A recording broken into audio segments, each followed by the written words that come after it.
காடுகளினால் சூழப்பட்ட மலையக தேயிலை மலைச்சரிவுகள். காலையில் ஒளிபடரும் நேரம், கைகளில் கூடை, தோள்களில் சுமை, மனதில் நம்பிக்கை. தலைமுறைகளை கடந்த உழைப்பின் கதை இங்கு தொடங்குகிறது.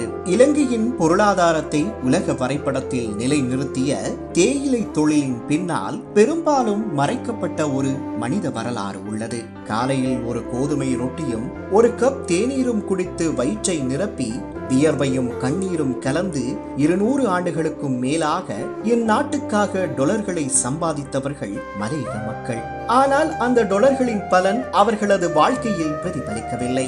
ஆட்சியாளர்களின் சட்டை பைகளும் பங்களாக்களில் விஸ்கியும் பிராண்டியும் நிரம்பிய போதும் தேயிலை காடுகளுக்குள் குறைந்த ஊதியத்துடன் வாழ்ந்த மக்களின் குரல் அதிகார மையங்களை எட்டவில்லை. தினமும் உழைத்தும் வாழ்க்கை மாறாத ஒரு சுற்றத்தில் அவர்கள் சிக்கியிருந்தனர். ஒரு கட்டத்தில் அவர்கள் களைத்து போனார்கள், மாற்றம் எப்போது வரும் என்ற கேள்வியுடன்.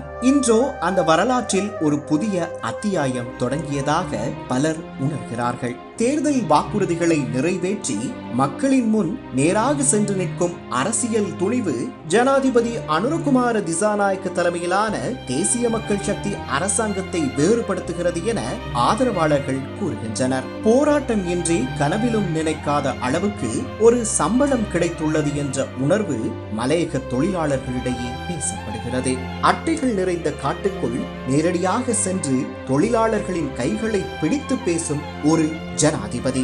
இது வெறும் அரசியல் நிகழ்வு அல்ல, அது ஒரு சின்னம். என்னுடைய காலில் விழாதீர்கள் என்ற அவரது வார்த்தைகள் சுயமரியாதையின் அரசியல் மொழியாக மாறின.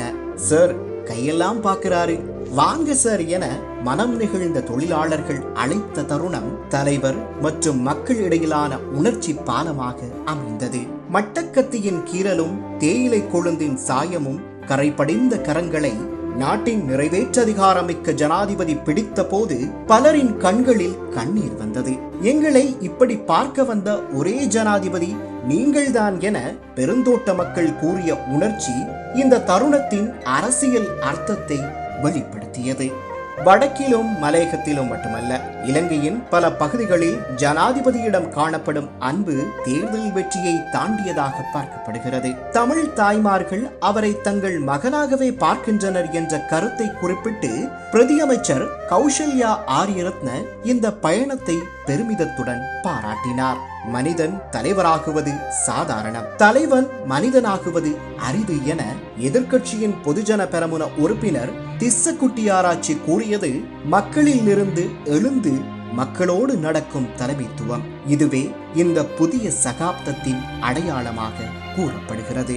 ஒரு நீண்ட இருண்ட இரவுக்கு பிறகு மலையக மக்களின் வரலாற்றில் புதிய விடியல் என்பதையே இச்சம்பவம் பறைசாற்றுகிறது.